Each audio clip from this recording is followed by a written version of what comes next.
Do you like basketball? I like, but I'm not good at. Yes, I'm not. Me too.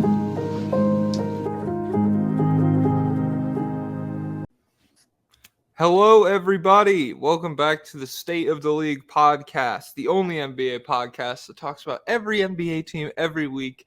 If your team is still active in the playoffs and if you're subscribed to the Patreon. This week's free episode that you're listening to right now, we're breaking down the Eastern Conference playoffs, the first round. What a great deal. I know, free, and then fucking if you have $5, if you're not broke, if you got a little, if you're not broke and like a bum and poor, then maybe you can come support us at patreon.com/state of the league. If you can't, it's fine.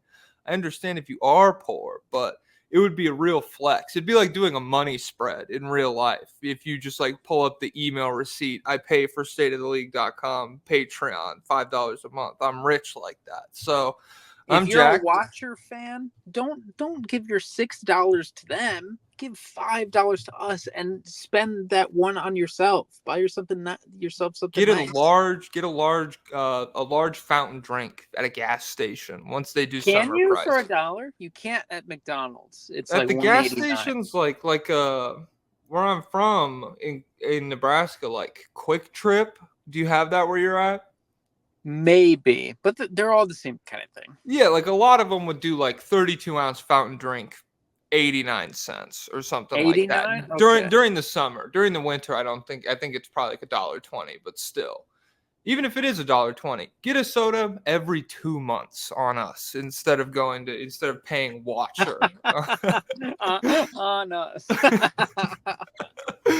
Oh my fucking god. I'm Jack, Jokic Joestar. That's Pablo Escobar. He's world famous, known around the world for good takes and what's like the secondary thing you'd be known for, I wonder? Murder of the Prime Minister. Which Prime Minister? Ooh, Look it up. There's a lot of them. It's funny to me. them. I mean, too many countries default to the prime minister model, you know? It's I don't know. I wonder how many. I feel like Ireland probably has a prime minister, the UK has a prime minister, Australia, India. But I wonder Ireland if that's might have a president. I don't know. Hmm. What's the guy with the dogs? I wonder if he's still in charge. There's a guy with 2 big dogs, and they come into the meetings and stuff. It's cool. that's sick. Joe Biden has 2 big dogs. They just fucking bite his security. Yeah, Commander. Shout out Commander. Truth to power.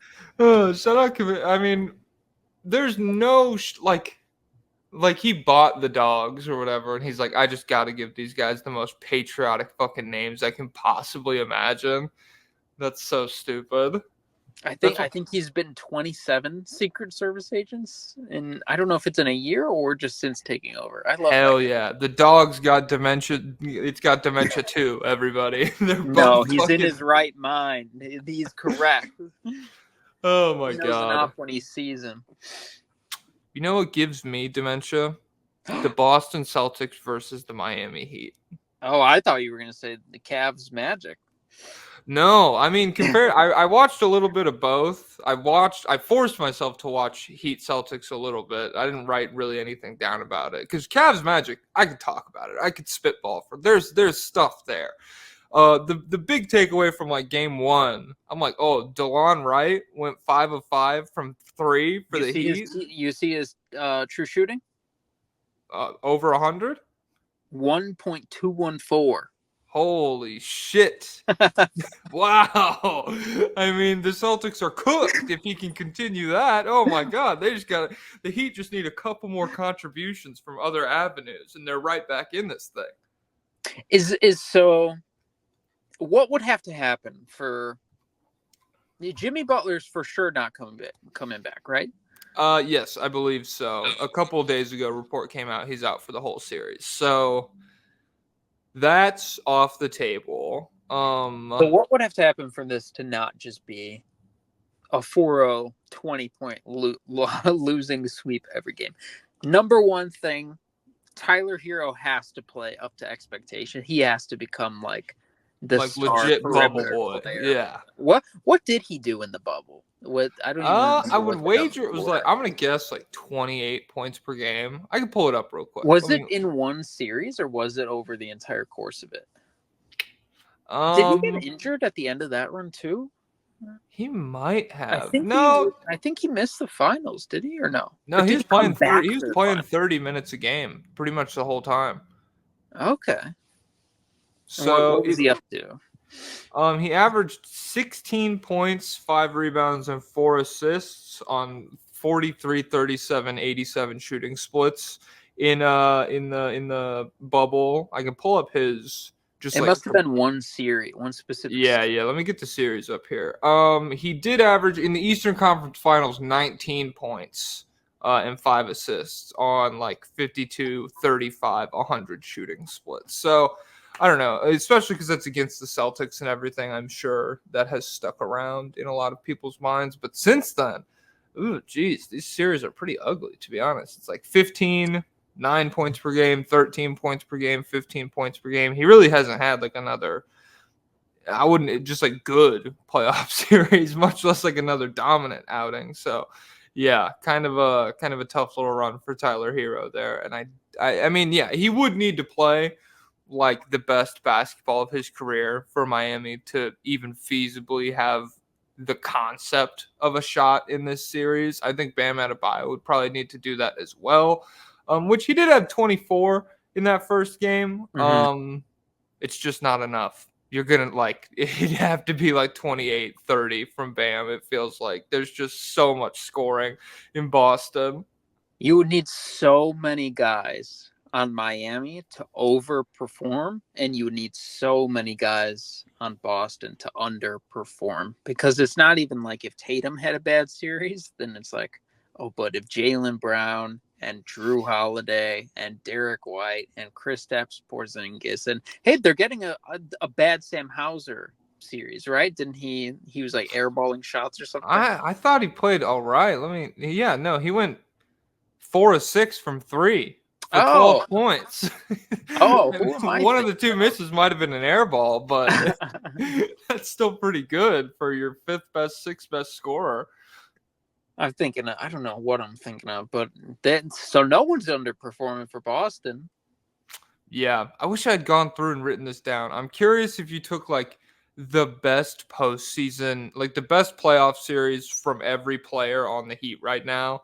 So like Bam, Hero, Kevin Love, Duncan Robinson, Caleb Martin. Kevin Love. Like if you took the best playoff series from all of those guys and amalgamated them into one team, does this go like 6 with the Celtics even? Well, with prime Kevin Love, what would be Kevin Love's best playoff series? I feel like he met.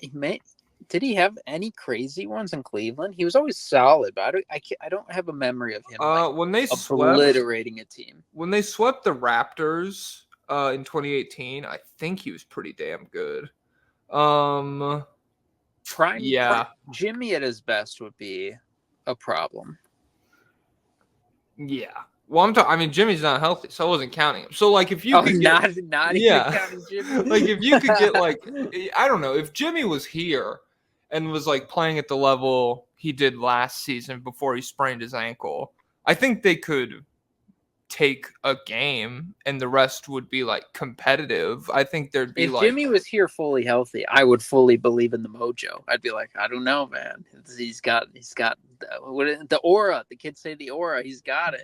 he does got it, and no one else on the Heat has any of it. Like they put all their aura investments into one player, and then he goes down, and it's like, oh shit, my portfolio is not very diverse right now. So yeah, I think the Celtics are gonna handily win this. I don't think any of. I mean, maybe you get like a hot shooting game synced up because like there were moments. That's what it would probably have to take, just off shooting nights from the Mhm. Celtics for everybody, and then hot shooting nights. But even Duncan Robinson has a back injury, and he said the only way this is going to heal is taking an extended time period off. So he's playing, but he's just not.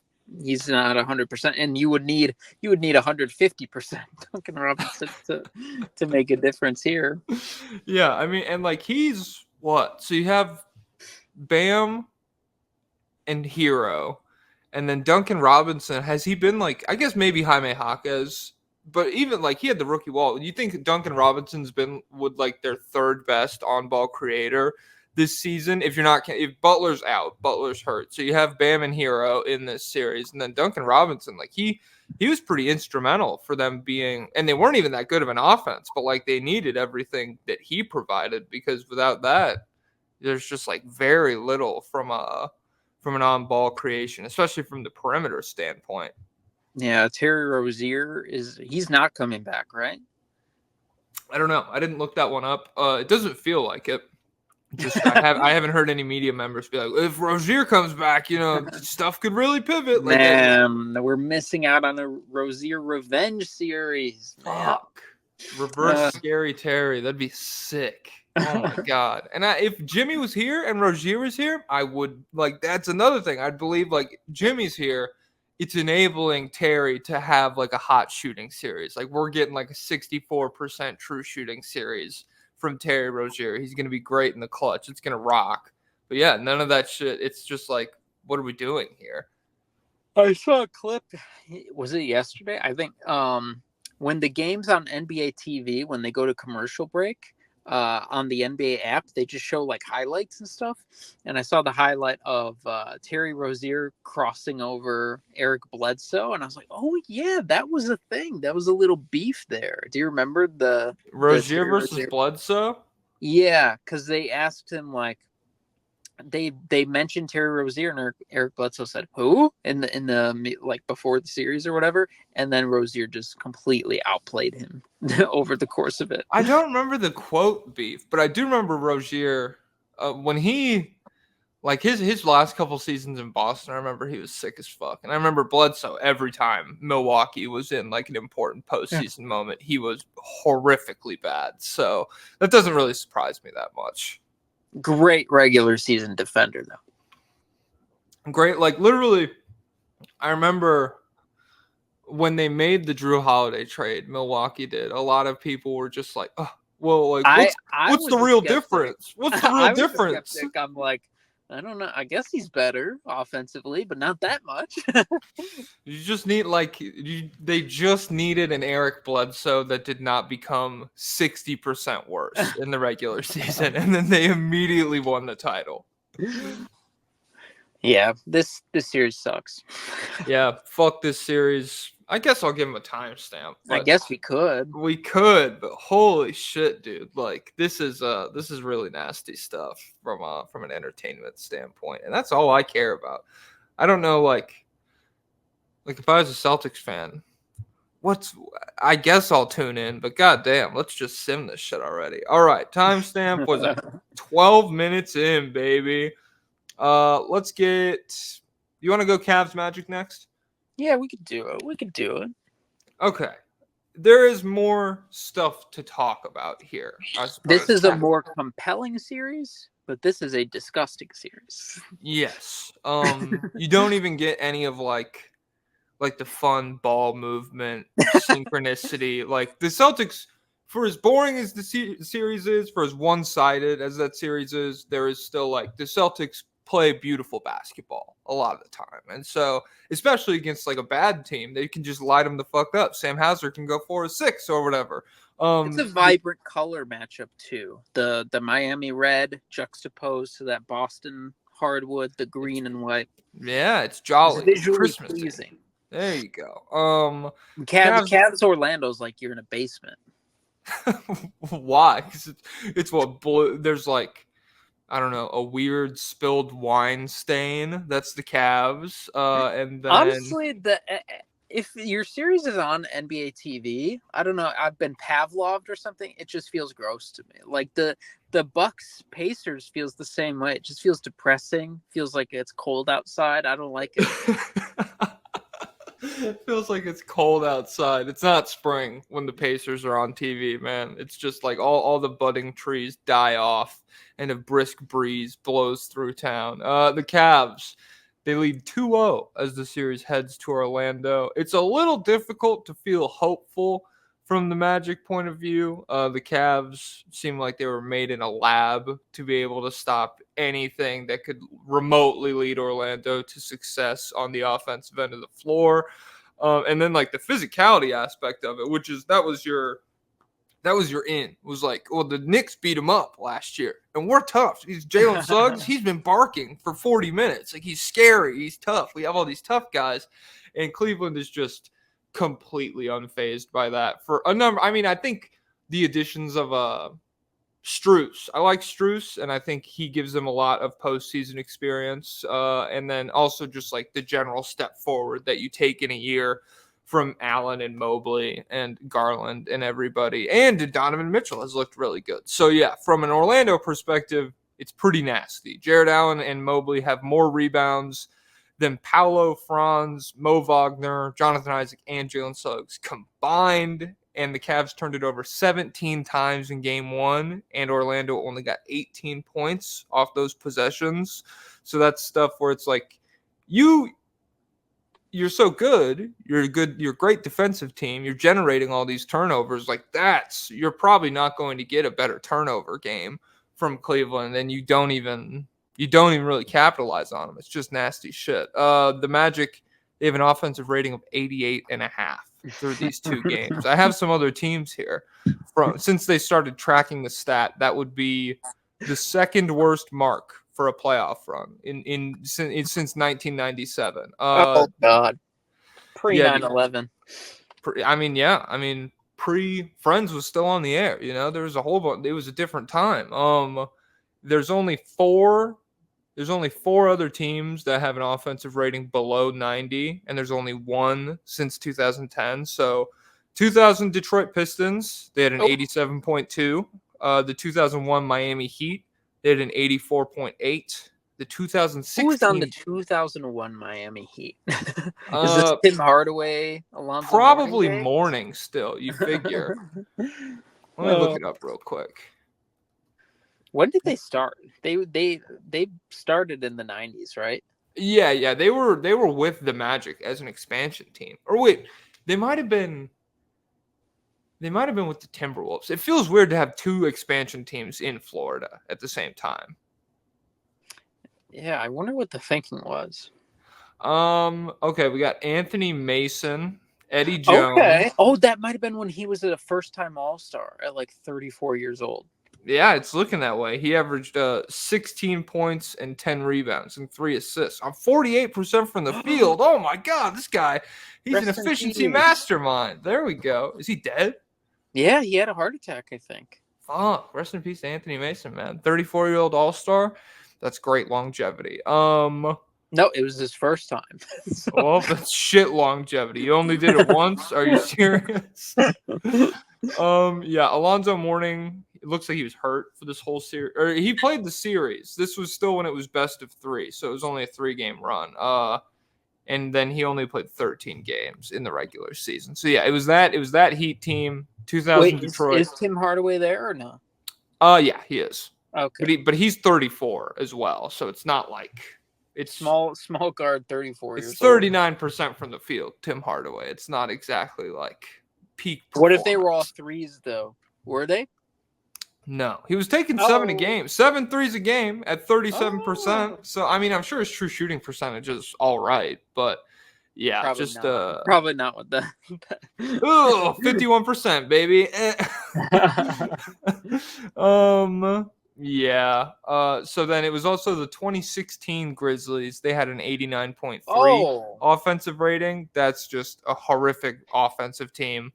I don't think they didn't go far, right? 2016 Grizzlies. I think they got the Warriors. I think they got the Warriors in the first round. As the 8th seed? Yeah. Okay. Yeah, that's rough. Is Zach Randolph still there? Oh, no, they got the Spurs. Way, way better. They got the 2016 Spurs in the first round. Their first option, it was Marc Gasol, led the team in points. Zach Randolph was still there. He was 34. Hey. Then you have Mike Conley, and then you go to, Jeff Green. Shout out to NBA champion Jeff Green. He was on this team. Yeah, so just not great company to be in if you're the Orlando Magic. Paolo's true shooting percentage is 54%. I said that feels almost That feels- miraculous that it's that feels high. good. That feels great for within the context of this series. That is fantastic. That is spectacular. Like that's prime. Like if you just use the eye test, that's prime fucking Shaq numbers. The way that the Cavs have this man playing basketball right now is insane. And so like you and me, not the biggest Paolo guys. It's the word on the street. I think it's the same sentiment as ours. Probably not going to crucify him for anything that No. happens in He this has series. 15 turnovers in 2 games. I don't care. I don't care. I don't care because, like, if you watch anybody else touch the basketball, his second. I mean, I like Franz. I hope Franz is good. He's not good in to have this a bounce series. back year.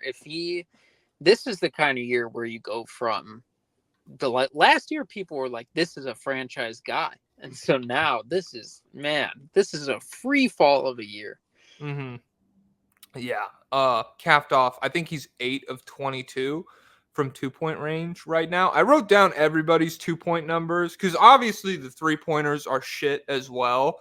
But the like Cavs are shooting 29% from 3, and the Magic are shooting 24%.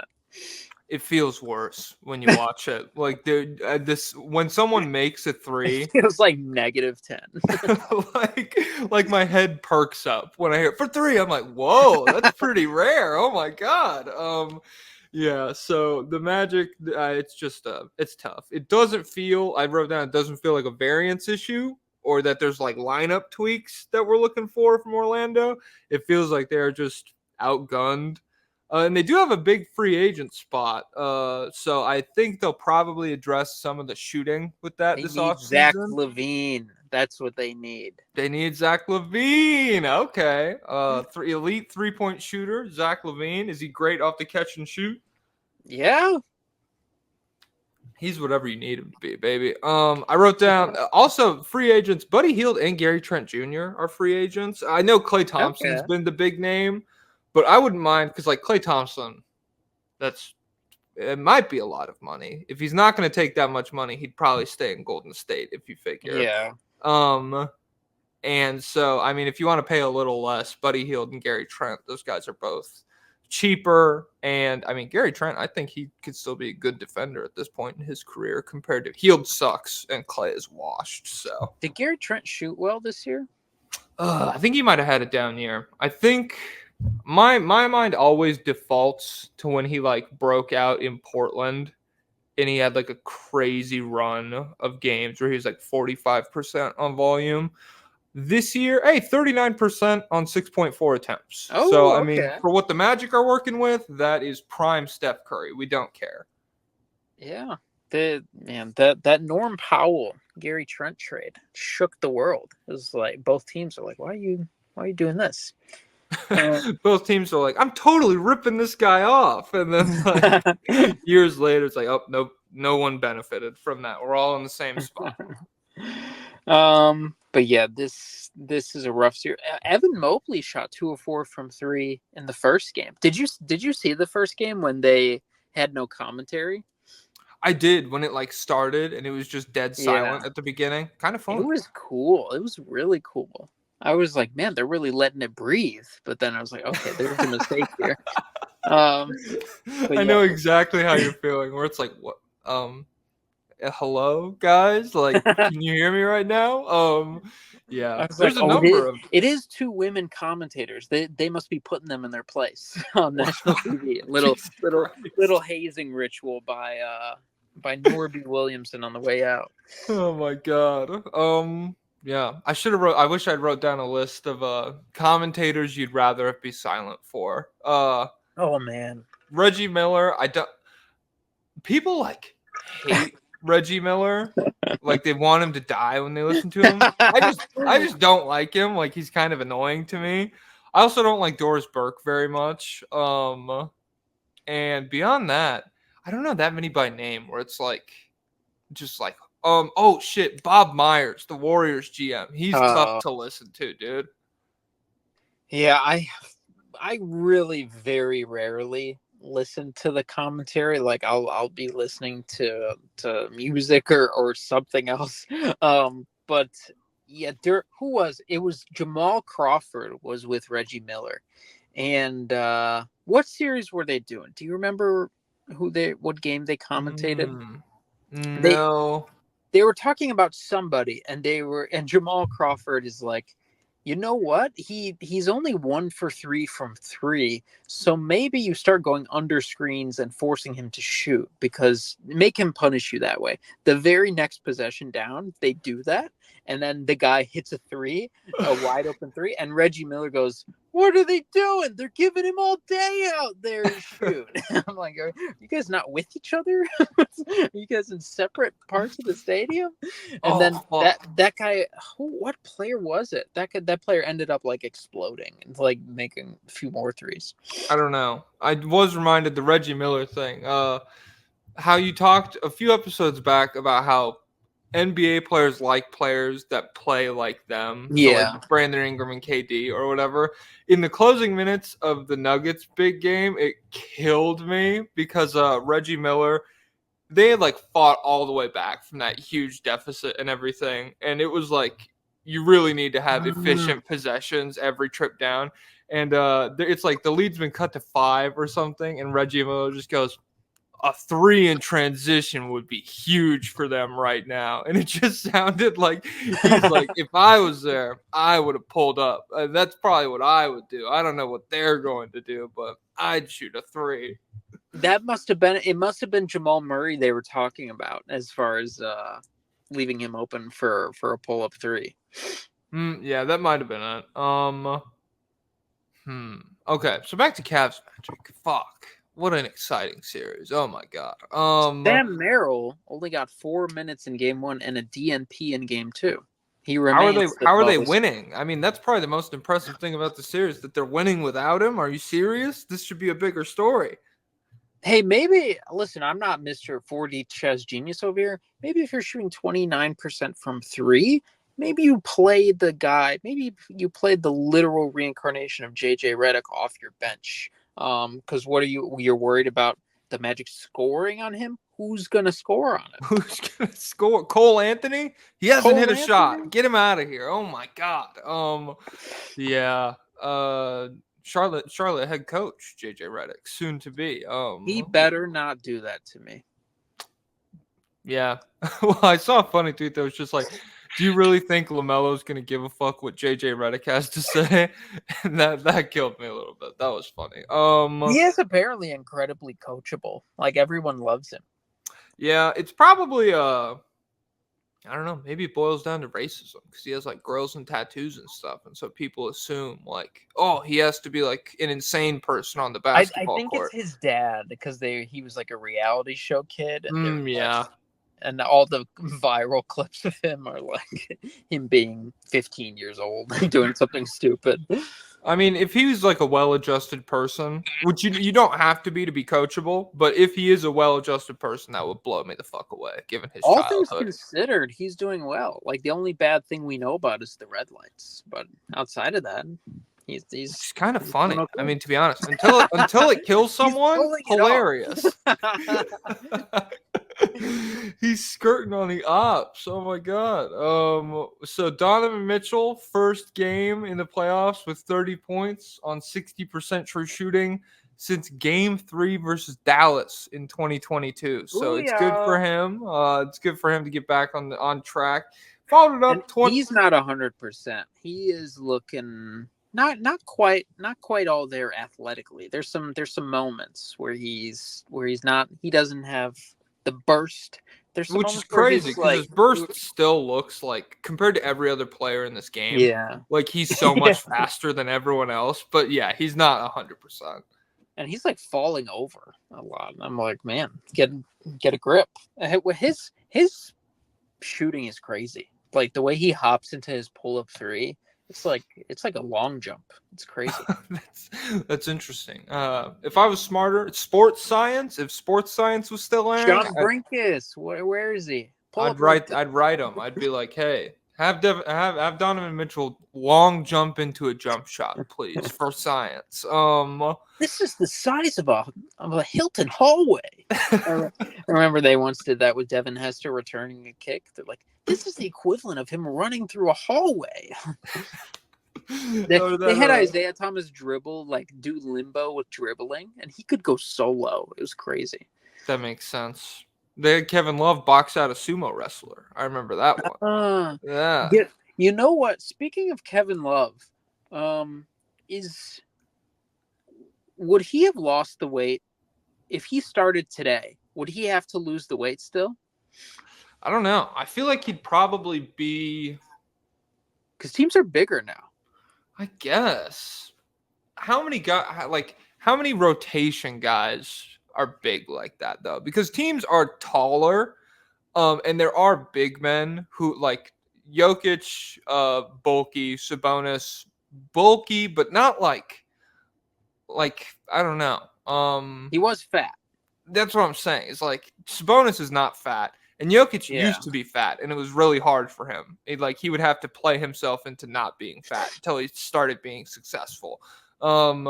And so I think he'd probably still lose the weight, but I also think he probably comes into the league a little bit closer to what his Cleveland version looked like, where they want him to be more mobile and they want him to be able to shoot off of motion and shit like that as a big man, as opposed when you look at what he was doing in Minnesota, especially towards the end, it's such archaic offense. It's just slow post ups that he can make good passes out of, but he doesn't do at volume, and they don't really utilize him as an offensive hub at all. So it's just all right, get him the ball in the post.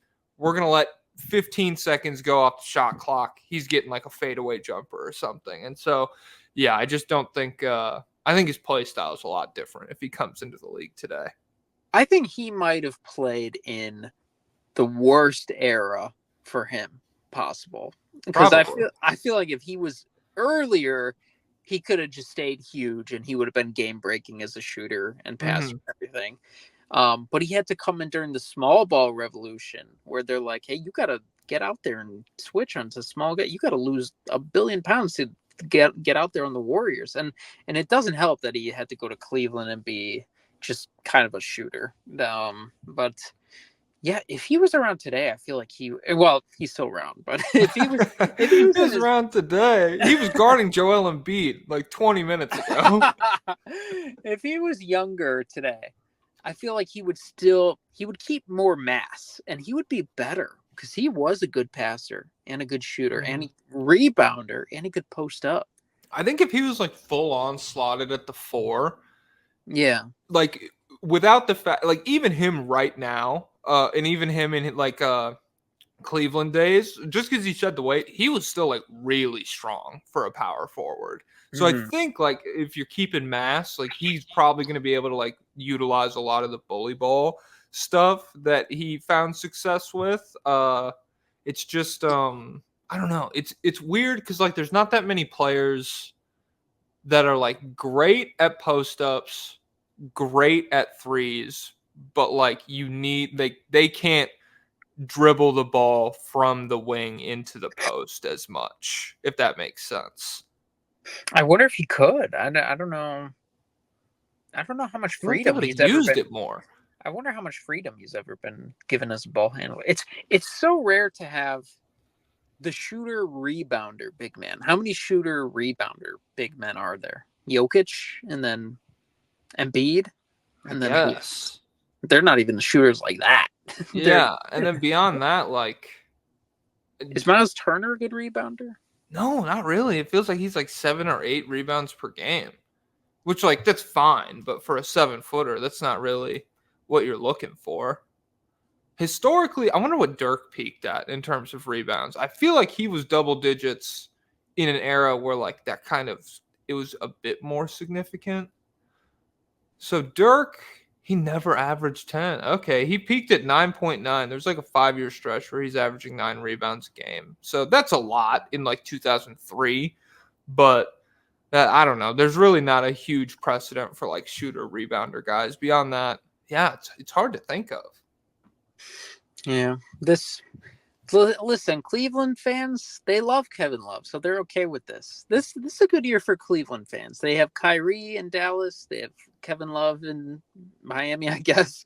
They have LeBron. So they're doing okay. And they're probably going to win this series. Do you think they'll sweep? I don't know. I'll say yes. It wouldn't surprise. I just like it feels like the Magic, the variance game for the Magic, where like they shoot really at a high clip and everything. It feels like that would just get them into a competitive game. It doesn't even feel like that's like guaranteeing a win or anything. They're So going to need they're going to need Paulo to have a game where he's making threes and he's making all the mid-range jumpers that he settles for. yeah, which I don't know. He's made some of those jumpers, but they just like so many of them are so heavily contested that it's like, yeah, I don't expect that to go in. It's nasty business. Other than that, we have a couple lobbyist requests.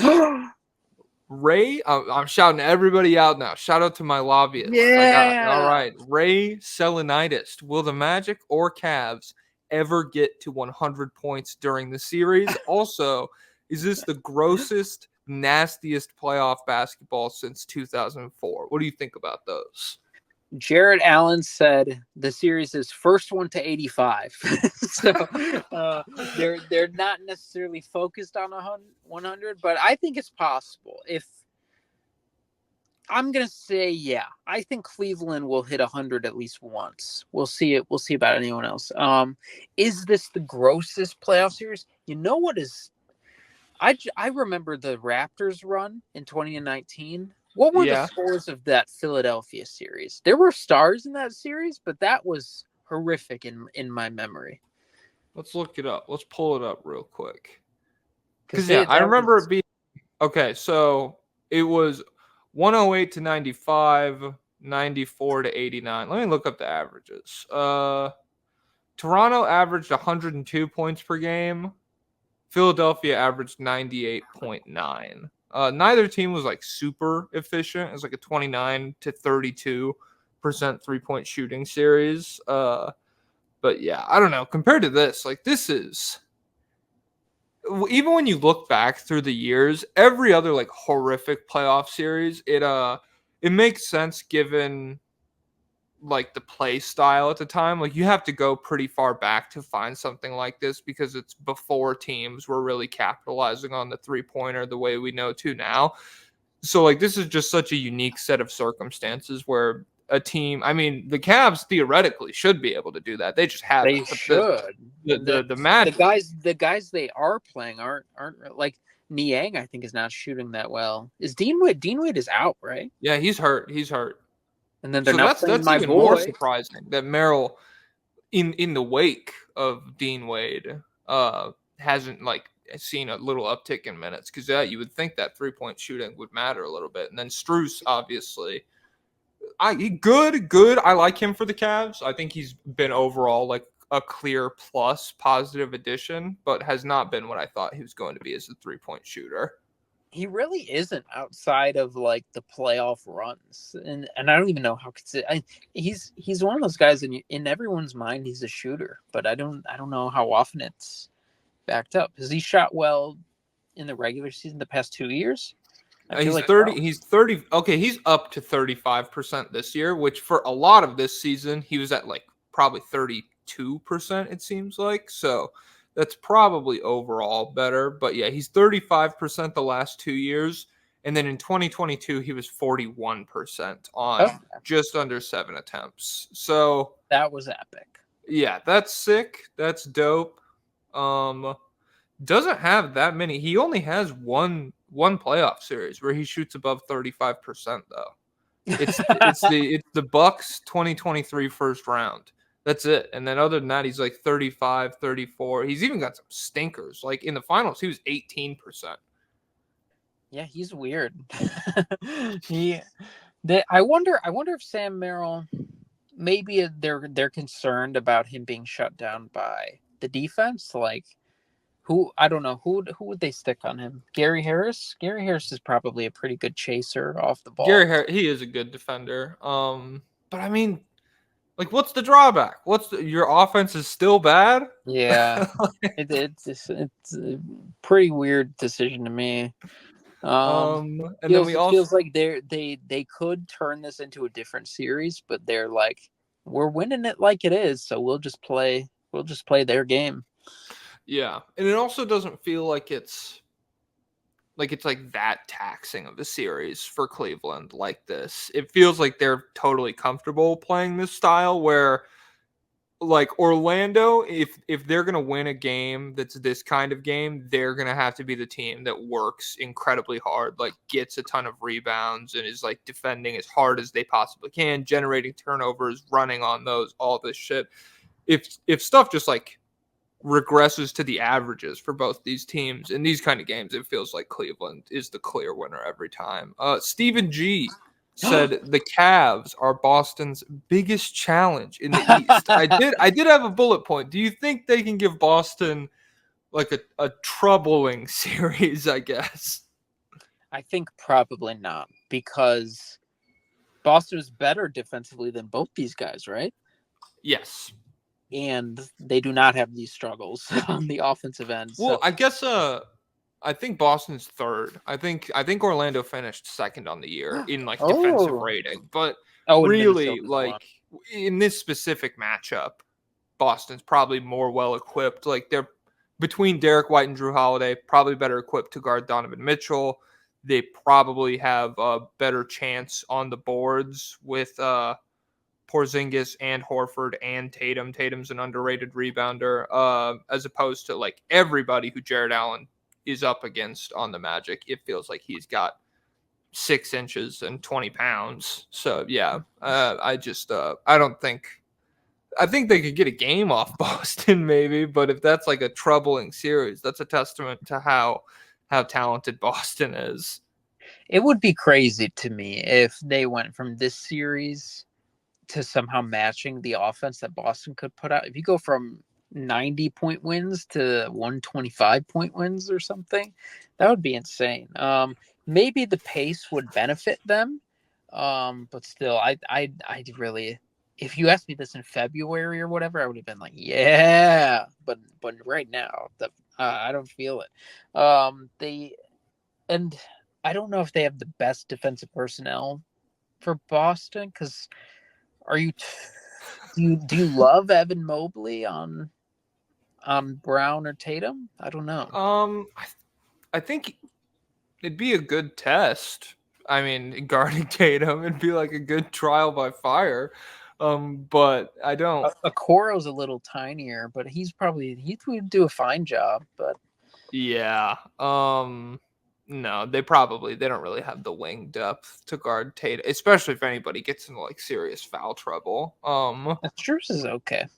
Strus is fine, but he's just one guy, and so like these Evan Mobley, Jonathan Isaac, they like attack each other, and I'm like, this is the worst. This is the worst. This is like 2K red shots every time. Like, when I see Evan Mobley backing down Jonathan Isaac, I'm like, how did the coaches let this happen? Yeah, this rough, is not going to lead to anything. Rough series for Isaac. That's one more thing I was going to mention. I think he's like 15% from the field right now. Probably because the woke media and the woke. Oh no, he's 27%. That's the woke media influencing me. That's like I'm dropping 12%. That's the woke tax. But yeah, Jonathan Isaac, 27% from the field, 6 points per game. I know you don't expect him to be like an offensive guy, but at the same time, this whole season, with like the way his 3-point shooting has been something where you're like, oh, 37% on 2 attempts per game. That's something to keep an eye on. To have it just like the bottom completely fall out in this way, it's not super encouraging for a 26-year-old. I don't know how much better he really gets on that end.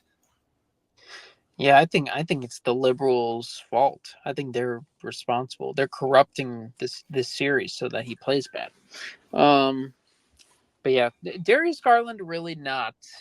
I'm a little worried about Darius Garland. it's a rough series for everybody, but I just feel like he should be more dynamic he should be able to make things easier, but Yeah.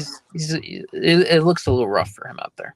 And I mean, that's a guy, if we talk about a Boston series, that's the smallest guy on the court all the time, no matter what.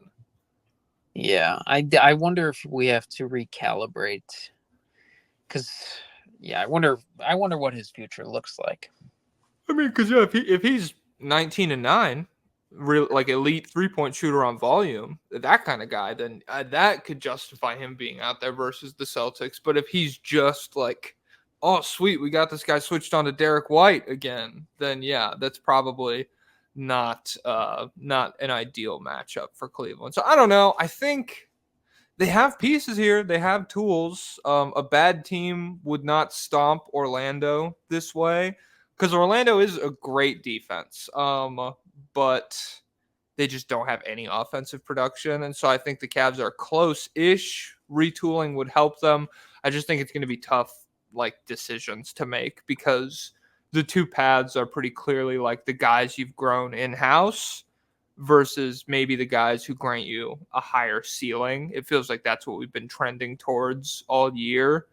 And that's kind of where the playoffs, I mean, I guess we'll see as we get deeper into it. But yeah, in the Orlando matchup, I have the Cavs winning pretty handily. Yeah, I think they'll sweep.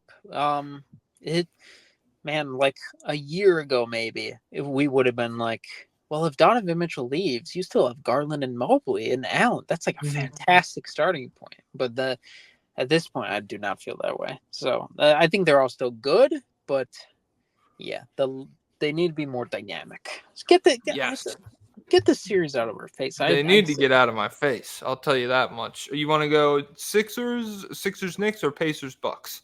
Let's I don't know. The Sixers Knicks would be best. Do we say best for last, or do we need to inject it right after this series? I don't know. I have some stuff. I feel like Pacers Magic or Pacers Bucks changed the most from game 1 to game 2. That's what I said. All right, let's get into that one. What were the changes? Well, there's some similar shit. In the sense that Damian Lillard cooked the first half. He's both back, times. Baby. He's back. Sometimes.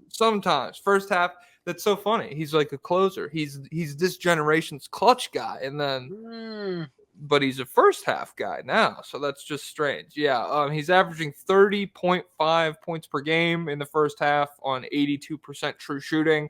He did not score in the second half of game 1. He had 8 points on 3 of 9 shooting in the second half of game 2. So job was done. Job was basically done. Like, what do we need? Not in game 2. You want 100 points? I think I'd rather have 36 spread across 4 than just get it right in the first half. Yeah. Other than that, series is tied 1-1 heading to Indiana. I was right about Siakam. I'm happy about that. I was like, ooh, Siakam's kind of a tough matchup, and he's been back. cooking. He's been back. Cooking against champion, them. World champion Siakam. Was he world champion? Is he German? No, he won with Canada, or he won with Toronto championship. So. Oh, okay. The NBA. I thought I'm Trey Lyles. That's not a world championship, bro. World championship of what? Yeah. Oh, I got that clip. There's like a cool Team USA edit going around now, and it uses. He sounds like such a nerd in that clip. He really does. Champions of what? The United States? Oh my God. Ugh. Yeah. Siakam, first player to open a postseason with back-to-back 35 and 10 games since Wilt Chamberlain. So I'm sure that's a pretty arbitrary cutoff. It's just surprise. That feels like one of those things that Shaq should have done, but the pace of the game, he was finishing with like 31 and 15 instead of 35 back then, the same way he never averaged 30. Real ethical hoops guy. That's what I wrote about Siakam. I never seen like where a foul baiter would be like, oh, this guy's touching me. I'm gonna swing through and I'm gonna get to the free throw line. Siakam's like, ew, get away from me. And then he spins, spins off and he gets a cool touch shot instead. the Bucks were pretty physical with him after the first quarter of game 2. He did not attempt a free throw for the entire rest of the game. That was pretty surprising to me.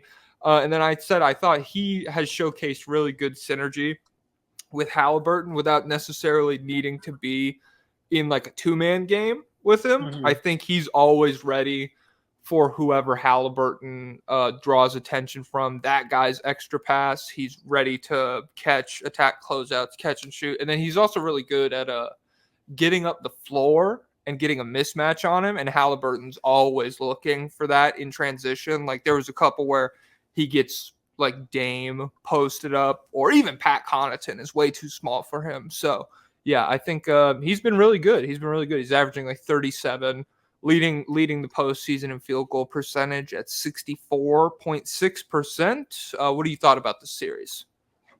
It's crazy that at the beginning of the season, Toronto had him, OG, and Scotty Barnes playing really, really well. They were still a bad team. It was funky. Yeah, he's been awesome. He's been doing it like from everywhere. He's been hitting like corner threes. He's been hitting mid-range shots. He's been getting to the rim. He's been doing it all. He's a huge pickup for them. Yeah, I can't imagine what this would look like without him. It'd be horrific. Oh man, like who did they give up? Oh, Buddy and Bruce Brown. No, it was just Bruce Brown. It was Bruce Brown and 3 first rounders. Separate trade. Buddy they gave up for nothing. Right? Yeah. Which I mean, I guess you probably, if you feel like you're gonna lose them in is free he doing agency. anything in that other series? No, right? No, he like the Sixers don't even draw anything up for him. It's honestly kind of crazy. Which I mean, he's a bad defender, and he's pretty like, if he's cold, he's not impacting the game that much. But I thought you'd see like a little bit of like funky 2-man game, him and Embiid or something, and even Maxey, they could try and recreate some of what him and Halliburton had going. Yeah, he was a big screener for Halliburton, so I don't know what's going on there. But yeah, I love seeing Damian Lillard back when he's playing like this. When he's playing like prime Damian Lillard, I think he's clearly the best player in the series. Even if it's coming in spurts. But they surprisingly, without Giannis out there, they do have a lot of shooting around him. They're playing like 5 out. They've got let's see, Bobby Portis, Brook Lopez, Middleton, AJ Green, Campaign. They all can shoot. Pat Connaughton and Jay Crowder are more like volatile, but they're capable. Jay Crowder swings a series every time time he sees the postseason. Jay Crowder has a game where he goes like 3 of 7 from 3 in the most crucial moments of the game. And then when Patrick Beverley was out there, they were hiding Halliburton on him. And what I saw they did a couple times was Patrick Beverley would go down to the dunker spot while everyone spaced, and Dame had the ball up top, and that helped because Dame has been cooking them, like getting to the rim, like Nemhard, McConnell. It doesn't matter. He's like getting by it, these guys, and then when he gets all the way to the rim, and Halliburton is the low man down there, he can't protect the rim. Yeah. So that was, I like that little tweak for them, but yeah, Dame looks fantastic. They're picking him up at half court. It's the full Dame experience, except for like playmaking. Well, I guess he is being trapped, so that would explain the lack of assists. I'd be interested to see the potential, the hockey assists. I don't know. Yeah. But yeah, Siakam is matching Dame, and so it basically becomes supporting cast for supporting cast. And in that game too, the Pacers supporting cast stepped up. They got 20 from Nemhard. They got 22 from Miles Turner. Halliburton was 12 and 12. And then but Lillard and Lopez were good in that game too. But Middleton and Portis combined for 29 points on 30 shots, so that wasn't great. Yeah. And then there was a big in game 1, the Pacers were 8 for 38 from 3, and then game 2 they were 16 for 36. So that was another big. Yeah. That's what I wrote down for like my big change was. And they were playing faster too, I think, overall. Oh, yeah, that's the pace was way more there in the second game, and Milwaukee was also trapping Halliburton, it felt like they were like doubling him hard the whole time and getting the ball out of his hands. And it felt like it almost made him good. Is that a good strategy? It seemed like it made him more effective because the first game, like it almost made it seem like Milwaukee is a good defense. On rewatch, it's like no, the Pacers got a lot of shots that they're totally fine with. You just got like I wrote it down: Miles Turner 3 of 9, Siakam 1 of 4, Halliburton 1 of 3, Nesmith 1 of 7 is brutal from 3. All those guys, and then in game 2, Turner goes 3 of 6, Siakam goes 3 of 4, Nesmith goes 3 of 8. So it's just when you're doubling Halliburton, everybody on this team is like a good extra pass guy. You're not really going to get the ball to stick anywhere. They were like the. I wonder if they finished. They were like breaking records for their passing. They had like the most passes in a month ever. They were up with like the 80 Celtics and Lakers and like the 2016 Warriors in terms of passes and in terms of assists. So yeah, I don't know if that's the best strategy because I would this version of Halliburton, I would be like, he seems like super passive as an on-ball scorer. Like it doesn't seem like if you just leave him in isolation, he's gonna completely punish you as a scorer on the ball. And as long as you like, who are they putting on him? It's usually like a lot of times it'll be Brook, and then Miles Turner catches the ball at like the free throw line, and it ends up being him swinging it to Siakam or whoever is the open man after help up on that. But sometimes, who is it? It can be Bobby Portis as well. Usually the big man is doubling. I think I didn't write that. I didn't like track that though. Oh, I got a spam call. Did I lag for a second? I don't think so. Did you hear me talk about Bobby Portis? Yeah, but it paused you for a second, and then it picked up right where you left off. So it's like, oh no, I'm behind. So I don't know. No, but I think we're normal now.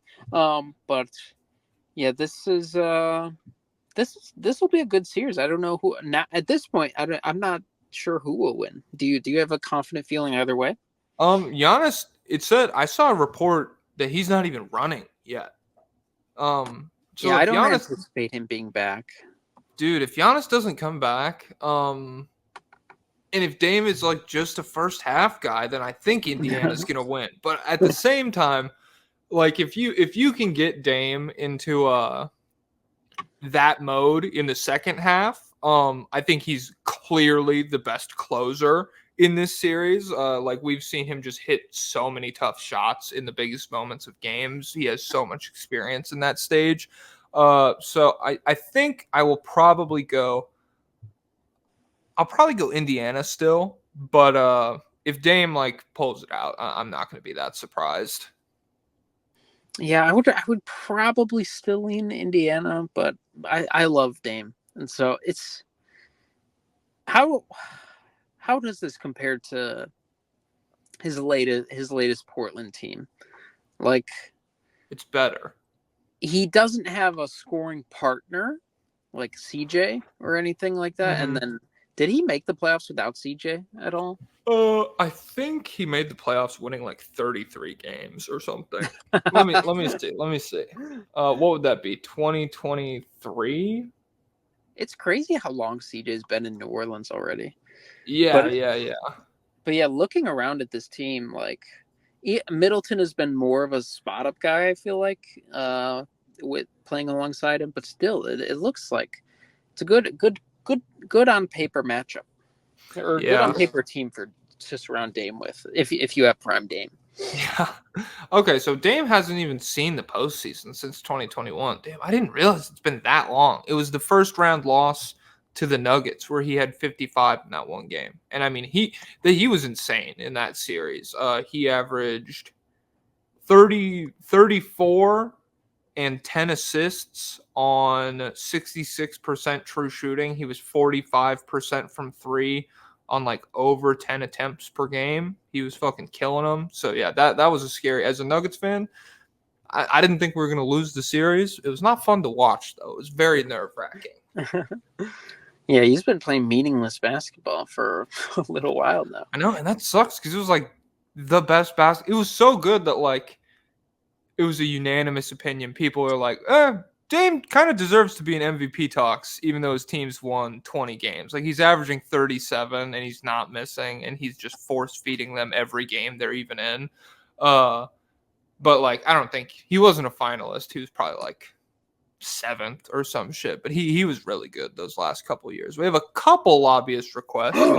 Nyquil Jordan 23. Nyquil Jordan. Glorilla restored Damian Lillard's superpowers. Hashtag Glow Lillard. Is Damian Lillard a pick-me, or what would the word be? Does he get his energy from having a girlfriend / wife? Is he can he not do it single? He has to have a lady to impress. He's a homemaker. That's what he is. He's not for the boys. He's for the girls. He wants to impress his girlfriend with his shot. So maybe Glorilla, maybe she smooched the life back into him. Maybe. Many people are saying. I'm curious if this, because like this scenario is essentially Portland Dame again in terms of like what they're asking him to do offensively. So I'm curious if this maintains if they were to get Giannis back in the lineup. Now, it doesn't sound like that's going to be a huge concern in this series, but yeah, like, I don't know. Is this stuff he's still going to be able to do? Because I think they should, for sure. I think this is how I dream it. This is how I dream it. Him being picked up at half court. But and then Giannis as the short roller. But as we've learned, they don't like that. They don't like to do that. Yeah, I don't know. Because it's so crazy. Like Dame can run the pick and roll with Brook fine. No problem. Like it's easy. And like that's how he's gotten downhill a lot in this series. It's like whoever Brook or Bobby Portis, just a nice simple pick and roll. He's blowing by guys. And he's even getting by in isolation, just great burst. So Nembhard's got his fucking hands full, which like I like him defensively, but I like TJ defensively too. He's a scrappy guy. TJ's so scrappy. Like I know they always say that about white players, but he actually is like he's scrappy as shit. Sometimes it's true. Sometimes the stereotypes are true about white people. Most of them are. Sergio Sanchez says Siakam really stepping up for the Pacers so far.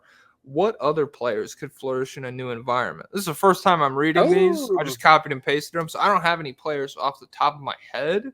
Zach LaVine could obviously flourish in a new environment. Somebody trade for him. Who are the bad teams? Who's someone we forgot that they're really good? Because Siakam for a while was like an all-star, and like everyone recognized him as a really good player, but then they had some down years and people kind of forgot. So who would be the Siakam equivalent now? Who is I don't know. Like running through all of the worst teams, you have the Spurs. Wemby is obviously a revelation. The Blazers, young still. So I feel like you and me are pretty high on Simons. But I don't think that's like a young guy who's ascending. I don't think it's the same as like an established guy who's been forgotten. Ayton, I guess might fit the bill if he played like he did in Phoenix, but I don't know what our confidence. Is he gonna get a point guard that good again? I mean, shit, dude. Like, I feel like he kind of took that. I don't know. I'm not. There were some. Do you remember there were Ayton to Indiana talks? Like that was one of his destinations. Yeah, that's why he got paid. Because he was a restricted free agent, and Indiana was like, we'll max you, no problem. We're fine with that. And then Phoenix had to match it. And that was almost like you could maybe trace that back as like the beginning of the downfall for the Suns if we're not just calling like the 21 finals that. But yeah. You know, the problem with Ayton is he's got some Vucevic tendencies where like his post-ups are not forceful. They're just all touch, and so he never gets to the free throw line. And then he just doesn't play up to his athletic abilities on either end, like unless he's forced to. I would love to see him as an Anthony Edwards teammate, but that won't happen. But you know what? That did happen years ago in my 2K world. who did I trade them for? I forget what the situation was, but for many years in Minnesota, it was a Gobert Ayton front court. So they were a playoff team, but they couldn't beat me in the playoffs, of course. So, Okay. but I think they were okay. But I would love to see Ayton, but it's just a tough fit for him because he's like a very vulnerable personality. Like you need someone to carry him along because if you put him with a hard nosed mean guy like Chris Paul, Jimmy Butler. Oh man, Jimmy Butler. If you put him, it's got to be someone who will gently parent him. I do think if like Kuzma got put onto a good team, I think a lot of people who haven't paid attention would be blown away by how good he is. Like they'd be like, "Damn, Kuzma's pretty good now." Like I don't think he would be like an all-star or anything, but I mean, he can defend like when he locks in, and he's a good on-ball creator. He's a nice passer. He's a nice floor spacer. Obviously, his role would be reduced a lot, but I think that might be as close as we're gonna get. Because then, I mean, maybe Trae Young, people kind of forgot about. Maybe Zach LaVine, even, but like not really. I don't know. It's hard to find the Siakams before they explode back out. Yeah, I don't. That's probably our closest thing. All right. Well, speaking of close, too close. Get him out of my face. All right, and that brings us to the Sixers Knicks series, baby. Booyah, This the is main juicy. This is juicy. This is fun. So it's what? It's 2-0 Knicks, miraculously, insanely. The last 2-minute report just dropped from game 2. What was that, yesterday? Where it says there were multiple fouls on Maxey, and Nick Nurse was denied a timeout that he should have been granted. So essentially, He should the not Sixers. have been granted that. That's what the last 2 minutes. I've slowed down frame by frame. I don't think that timeout's ever getting called in that situation. Like The ball was loose. He waited till the ball was loose. he could have called it when Maxey fell down. I don't know. Like, yeah, that was insane to me. So yeah, I do think Maxey probably got fouled, but yeah, I don't know. It was a physical game down the stretch, so you can't really be that upset, I suppose. I mean, I'm sure Sixers fans still are. So how do you feel? How do you feel about the ending of that game? Crazy comeback by the Knicks, obviously. Crazy. Oh, I dropped my hand sanitizer that I was fiddling with. Oh well. Jalen Brunson's been struggling this series. Stinky. He sucks. 37% true shooting. Just chucking it. 16 of 55 from the field, 2 of 12 from 3. I thought this would be a series where he could really eat as a shooter, as a pull-up shooter. But it's not been the case so far. And I think they've been putting Oubre on him, right? Oubre and Batum. Yeah, so they've been doing a good job, like chasing him around. But yeah, they've been getting what are the constants in this series? Like, can we count on Jalen Brunson? I feel like it's realistic for him to struggle for the rest of this. But maybe he does bounce back and explode. That could happen at any time.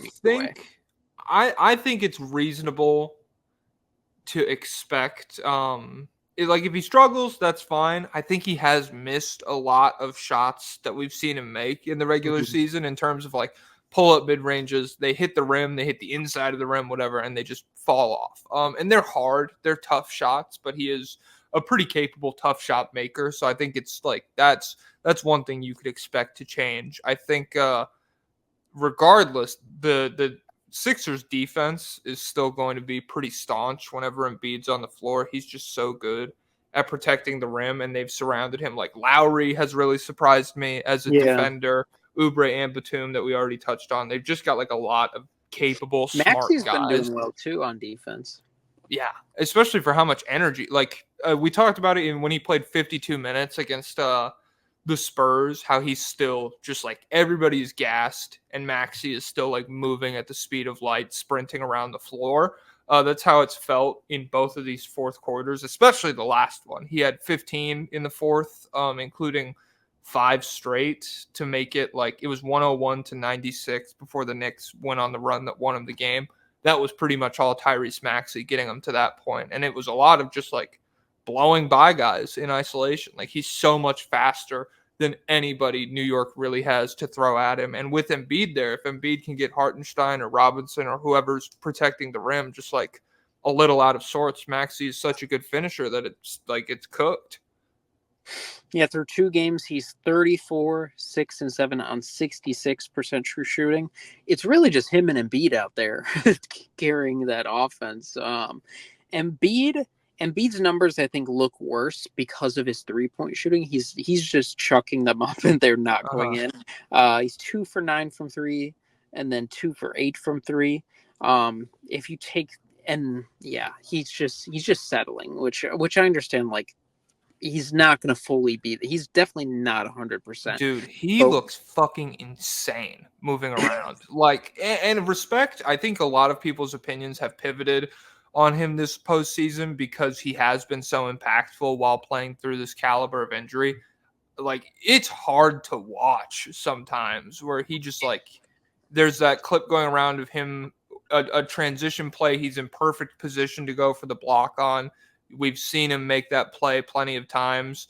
And like, he tries to plant and do like a little speed burst, and it just is not there. And like, he continues hobbling through the whole play and everything. And then obviously, have you seen like all the blinking conspiracies and shit? It was weird. I noticed that, like, when he was on the ground, he was blinking with one eye, and then I didn't notice it. I saw other people say like he's doing it at the free throw line and stuff. And so, what is that? I saw someone say he's on painkillers. Other people say like concussion. I don't know. What is that from? I don't know. I've seen there's a bunch of speculation. One thing that made sense to me was like he's broken his face a couple of times. Yeah, I did. And so like there might be some like nerve stuff going on there. And so like it's just like the top left quarter of his face, and you can tell there was a doctor that I mean, a Twitter doctor, so this could be a completely fucking fake person. But if you watch the free throw line video, what do you say about vaccines? He said they work, baby. He said they work and they're effective. Oh, he's fake. He's deep state. But carry on. But so in the free throw video, Embiid's forehead is not wrinkled on the side of his head that is not blinking. Like it's splits down the middle. So yeah, maybe he had a little halftime work done to get ready, and they just were like, "Fuck, the game is back on. Get out there. We'll finish this up later." But yeah, it's scary stuff. And then like in all of his interviews, once you notice that, he wears sunglasses every time he walks up in Madison Square Garden. In the interviews post game, like he had his head down with his hands covering, and he was like, "I'm not speaking French." Did you see that soundbite? No. Someone like after the Knicks loss, they pulled up and they were asking him a French question. He just goes, "I'm not speaking French," and immediately goes to the next question. So yeah, maybe he's got a little France beef in him now with the Olympic switch up and everything. I don't know, but yeah. France is his native language, no? Or does Cameroon have their own language? I think French is his native language because he has a French accent. Like he does like the phlegmy R's and everything. So, yeah. But as far as his actual basketball play, 34-7 or whatever he's at. No, I think he's 31-9-6. That's what he's doing. While probably being, I mean, I think if Mitchell Robinson wasn't occupied guarding Embiid, he would be a better defender. But I think Embiid is probably like practically the better defender because he's allowed to impact the whole floor, whereas Robinson is almost entirely occupied with like stopping Embiid all the time. So I think, yeah, Embiid, he's fucking rocked. His passing has looked as good as it looked in the regular season. Like he's been making smart plays out of hard doubles and all that. So it just sucks that he's hurt, but it doesn't look like it's going to get any better. And he's still by far the best player in the series. Every time he has the ball inside the paint or remotely inside the 3-point line, It feels like Sukuna. It feels like anything. He could destroy everyone at any time. They're gonna have to jump him to beat him. He's insane. His mid-range jumpers, I feel like, are going in. I don't know. I don't have a percentage for it. But yeah, the Knicks are getting number one huge games from Josh Hart, which is surprising. On the offensive end, will that last? Do you think? Can we count on that for a whole series? Maybe it will. Maybe if the Heat are out, we got Knicks mojo now. And I think Hart, he's averaging 14 rebounds. I think he'll continue to be a high level rebounder. I don't think outside of Embiid, I don't really think Philly has anybody suited to keep Hart off of the boards. 21 points per game on 63% true shooting, 50% from three. I don't know if that's sustainable. That's a huge volume and huge efficiency leap from the regular season. And it's in Madison Square Garden, so does it continue on the road? All that kind of stuff. I guess those are questions left to be seen. I think they'll have a great series. I don't know if it maintains to that degree. I think that's a variable. I do think DiVincenzo and McBride can continue to shoot how they've been shooting, because they have been for the past month, and maybe that's the sample size there is huge. Yes, and they're just good shooters. As like DiVincenzo is shooting so confidently now, it's crazy. He's just letting it fly. Like when he got the second shot, he didn't even hesitate. He just Embiid was plus 14 in game 1 and plus 3 in game 2. So they just keep him on the floor. And yeah, so I wonder if Embiid, I feel like we can count on this level at least for Embiid for the rest of the series. Maxey, I think it's realistic he can keep up this production, this like high level production. Yeah, I don't think Maxey has not felt like Josh Hart to me. Like that's just felt like a pretty natural extension. Because like you remember before Embiid went down, Maxey was insanely good. Like that's where Maxey thrives, is playing off of what Embiid does to a defense. And so I think that will continue, especially with how kind of mid New York's guard defenders are. Like DiVincenzo, no one there is really capable of guarding Maxey. I shouldn't say mid, but they don't really have like a go-to guy to throw at an all-star backcourt player. And then they had Lowry step up in game 1, and then he kind of came back to earth offensively in game 2.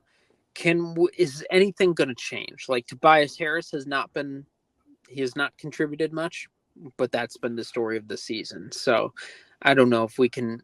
I suppose he could explode for a single game, but is there anyone else outside of those two that you think could step it up and that will play beyond the level they've been at in the past 2 games offensively? I think you'll get a Tobias Harris game. I think you'll get one game where he's like 24 points and good efficiency, and people are like, "Whoa, this guy!" I mean, if he could play like this, the Sixers are a different kind of team. I think that'll happen. What's Kelly Oubre at? I don't even know. He's only taken 2 3-pointers through 2 games. He's working hard on that. I mean, yeah, like Brunson's got him running around. I think you'll get better production out of Oubre. I don't know how much better it's going to get, but yeah, I think it'll probably just boil down to Tobias Harris, and I think that's a tough role if you're Philadelphia, because he's 8 points per game on 47% true shooting right now, like 33% from 3. And you have felt that when you watch the games. Like, he is not doing anything. He's rebounded kind of well, but nobody else on the team besides Embiid is a good rebounder, so someone's got to get him. And yeah, I don't think Tobias Harris is going to step up. Like, if he's the only guy that Philadelphia is looking towards to be like, hey, we need you to really impact this game. New York's got 3 of those guys, and DiVincenzo, Hart, and McBride. Not to even like run down their roster. You can get really impactful games out of Hartenstein on the offensive glass or whatever. He's making some floaters. Yeah, he is. In the fourth quarter, I would wager he was probably like he was probably their second or third leading scorer in the fourth of that comeback game. Like, they were just letting him shoot that floater, and he was burying it. So, I mean, if that's what beats you, it's fine. But He's all right. Yeah, they just have so many more guys that they can ask to step up, and I feel confident that they will get good results out of than Tobias Harris. I don't think that's the kind of player that Tobias Harris has been this year, for the past several years, whatever. I just don't think he's that good. So Embiid said in the post-game press conference, "We are going to win." He was confident. Do you believe him? No. Maybe. I mean, do you? I don't know. I don't know. This is another one where it's 2-0, but I could for sure easily see Philly winning the next two. Okay, so we need to go 4 more games minimum without like without like another backboard dunk attempt fall or anything along those lines. I feel like that is something that you're like, the role players need to pretty much night and day production wise get better, because I don't think you can ask any more out of Embiid at this level of health, or Tyrese Maxey at this stage in his career. That's another big question mark that I think is not really a guarantee. And then maybe we could get some buddy. Maybe we could get a little buddy magic. Maybe. You know what I'm getting right now? What's coming to you? Buddy Hield, a la Seth Curry in the Atlanta Hawks series. So like just 21 points, just fucking nuking everybody while your star forward completely shits the bed. It was Ben Simmons. Now it's Tobias Harris, obviously. Who would you rather have, Ben Simmons in that series or Tobias Harris in this series? Ben Simmons. You would swap out him for Ben Simmons? Ben Simmons made Trae Young's life really hard in that series. I don't know. He got kind of cooked. Trae Young shot 35% from the field in that series. Oh my god. Was he overall? He was still he was drawing a ton of fouls on them. I remember they were like, he was blowing by Ben Simmons and Thibault. I was shocked. I was like, this is the team that's supposed to be too big for you. But he was still efficient, I think, overall. 53% true shooting, 39% from the field, 32% from in that series? Yeah. In what, 2021? They beat him in the second round, number 1 Sixers versus number 5 Hawks. That has to be a retcon. No way. Yeah, dude. Yeah. Let me pull up his game log from that year. I'll see if we're looking at like just one bad game completely fucking up the averages or what. That's crazy. Maybe it was mostly passing in that series. And they did get big contributions from other guys. But yeah, I think it'll all depend on how game 3 goes. I think for sure they could still win this series. I'm not out on Philly. Yeah. I don't know. It's just are you like, is this the floor of what Embiid can produce offensively? I feel like he can get like worse just with the health shit. Like I feel like That's 30 true. I feel like 31 is not like a guarantee for a guy that we've seen move around like this. It's just like they're asking him to do so much, and he's playing well, but yeah, like the fact that the Knicks have Hartenstein and Robinson to throw out there, like if one gets tired, you can just like cycle them out, and there's a fresh 7-footer that's really big and really hard to go through. I don't know, man. Yeah, health permitting. It's as long if he could stay at his current level of health. If we could get the guy from Jujutsu Kaisen to go through and do his little thing, so he's not going to get worse. He might be dead. Get worse. The eyes will be the same. I would feel confident, but I guess he is just a time bomb. So if they lose, I don't know. I think. I can see a world where Jalen Brunson continues to struggle. Mm-hmm. Josh Hart goes back to earth, and then like Philly gets a little bit more contributions from someone else, and they end up winning. But it really could go either way. Yeah, that's the beauty of a 1-1 series, I guess. Yeah. I do have the math here. Trae Young, okay, through 6 games of the Philly series, He was 30.3 points on 56.6% true shooting. So that's a lot better than the last game. He was 21% from the field, 18% from three, 21 points. So that did fuck up his averages a little bit. Not the most efficient series. He still had a 30% game, a 37% game, but he was all right in that series. You're probably just remembering the best games. I'll say that. I'm probably remembering the best plays. Like he just gets by Ben Simmons. I'm like, yep, lock that away. Holy shit! Look at that floater. Remember that. That's important. And I remember every Seth Curry.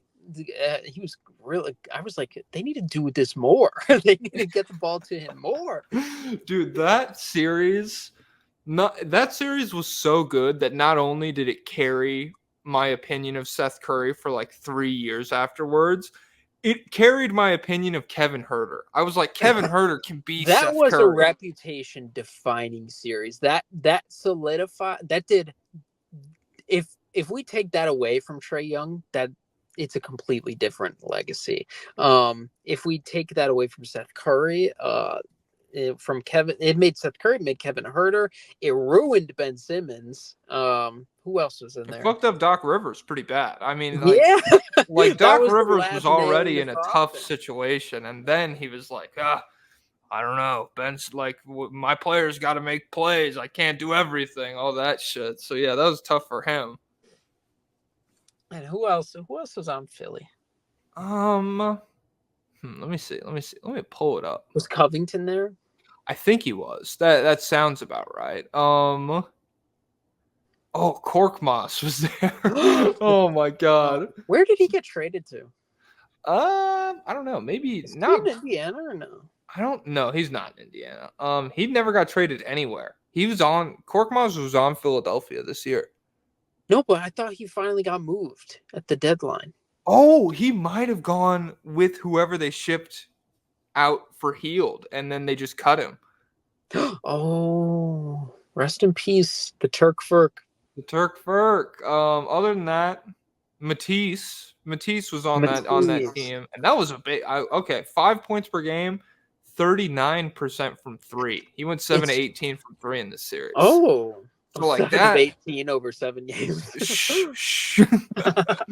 That's kind of crazy playing Matisse Thybulle and Ben Simmons together. And I don't know if Embiid is shooting from three yet. Yeah, it was just damn, dude. Look, Seth Curry, 21 points per game. What do you think the true shooting is at for this series? Is it like 64? It's higher. 66? It's higher. Is it 70? It's 79% for the series.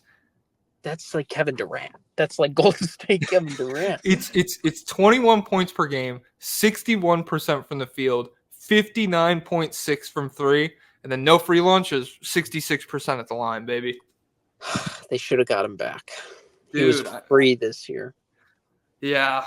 Shout out to Seth Curry. That was such a fun series. As opposed for the Knicks, I don't know. Josh Hart's their Seth Curry right now. He's having that run. For the Sixers, no Seth Curry to be seen. You just have Tyrese Maxey now. And that should be enough. Maybe they can just drop 50 together, both the same game, and beat in Maxey. Just 50 bombs the whole 100 points between two players. That would be sick. And then Tobias gets a good 7 in there. Gets a good 10. Tobias negative 20. He loses in the game. There's a lot of if you count all his turnovers. Yeah, that's so. I guess I'll still rock with Knicks for this series. But Nurse has coached pretty well too. It's a fun coaching battle, Nurse versus Tibbs. But I have some doubts over his timeout timing. Why did he pump fake it? Maxey fell down. He put his hands up, but he was holding like fists, ready to make the timeout symbol. I saw a funny tweet where it's like, "This is why I like Spoelstra. He would have sprinted to the middle of court and been like, timeout, timeout." Yeah. Any final thoughts on any of these guys? Oh, wait. Did I do okay, we have lobbyist requests for him too. Booyah. Let's get him. Henry Cates, the Knicks are overcoming their lack of a second star using the power of friendship. I I don't know. I think they're all just scared of Tibbs making them run. That's what it feels like to me. It's not friendship. It's just like, holy shit, this guy's gonna get really mad if we lose. Would you want Randall back in this series? Yes. I feel like Brunson, there's nothing on ball creation wise without Brunson. Like Brunson, horrible series, he's still doing everything for them. Like there's no other option. He's just gonna have to shoot all of these tough shots. And if they start going in, that rocks. But I think Randall, even just like Randall's rim pressure alone, even if it's a 30% from the field series for Randall, it's Yeah, just that's like the main draw he brings. But I wonder, does that? I think that final play does not happen with him on the court, and so I worry about like, for sure the scoring would be better, but is everything else worse? Like he's worse defensively. He doesn't try. He doesn't move the ball as much. It's very fascinating to me. I would love it if he came back in the middle of the series so we could see. Julius Randle versus Tobias Harris nightmare matchup, nightmare series. Let's get it. Hell yeah. How would you feel if he got to pop up on the Sixers? The Randall? Yeah. Probably.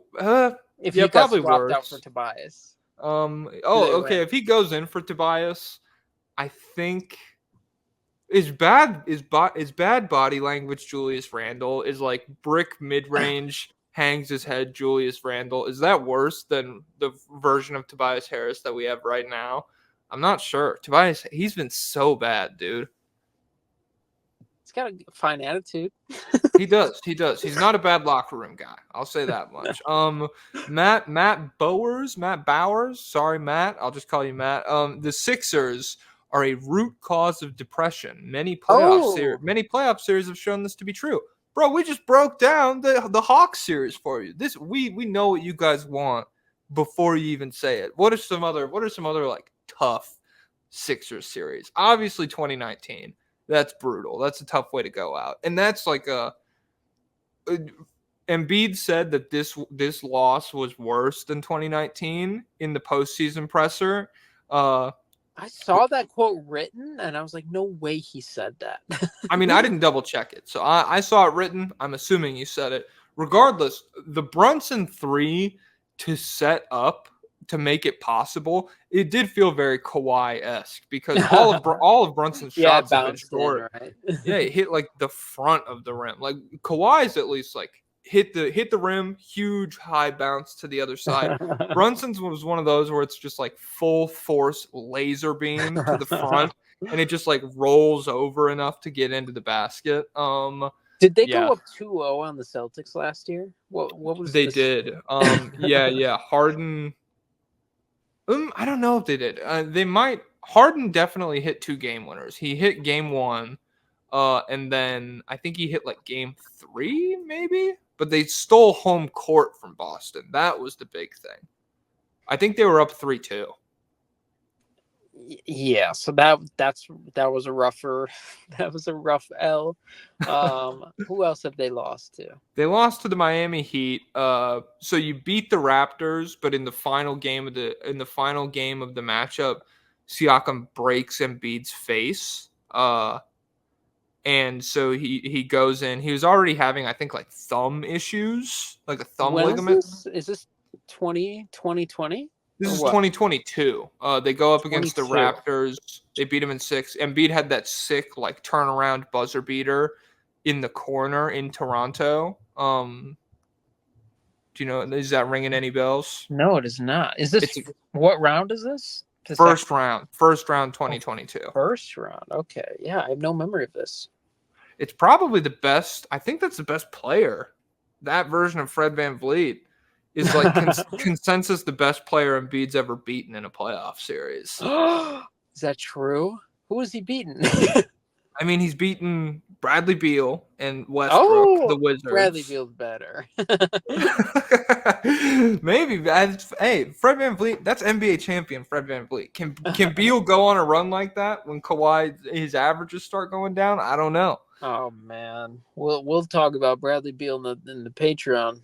Holy shit! Yeah, Patreon.com/State of the League. If you're a Bradley Beal fan, Plug your ears, baby. I'm gonna break down his contract for you. Yeah, it's tough for the Sixers. A lot of bullshit throughout the years, and then At least you guys have Embiid. At least you're taking the L's, and Embiid is on the roster, and you could be like, man, if he was just healthy. But the Bulls, we don't even have Embiid. We have nothing. Yeah, what if Lonzo was healthy? Oh, What if Lonzo? You remember when you were the one seed? God, I posted a video about the Bulls, and there's some people saying that they're like, this doesn't make sense because if Lonzo was there, it'd be different. I'm like, you need and we need a revolution where we don't guillotine the leaders, we guillotine the people who leave dumb comments on my TikToks. Hell yeah. You know how many comments I get on my video about LeBron James being a time traveler? People telling me, you read too much into this. You're so stupid. I can't believe you believe it. And then people saying, he didn't say that. He didn't misspeak. He said 2012. He very clearly did it. Someone told me, I don't understand how black people talk, and so I'm racist for making that video. Oh, fuck. There are several comments where they say, clearly, because he says, I wish I was back in 10,012. He clearly says it. People are saying, obviously, he's talking about when he scored 10,012 points, when he was at that point in his career. No one talks. You think LeBron thinks about himself in increments of points? You think he was like, man, when I was at 10K points on my career, I was so good back then. No, oh my God. People are crazy. I posted, and you never know, are these neurodivergent people or are we just at an all-time low in media literacy? Because I posted a video where I'm talking about Paige Beckers offending a One Piece character, and people are like, "This has nothing to do with your religion." they're so mad. It's a bunch of these girls, a bunch of like teenage girls. God. They're so mad. Oh my God, I'm in hell with my comments. I don't know. My comments are usually pretty chill. I posted one about Taylor Swift the other day.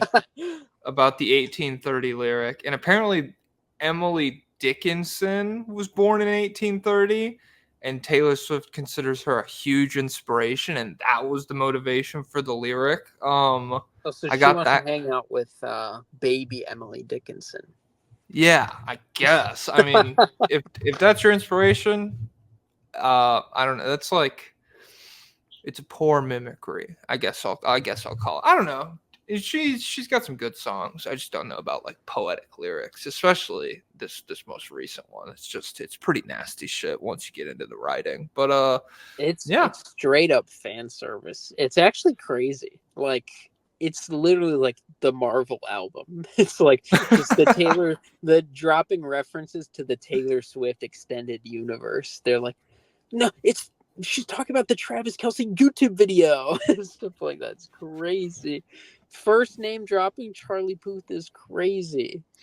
Oh my God. Yeah, that's pretty nasty work. And they have the nerve to say she's better than my queen, Olivia Rodrigo.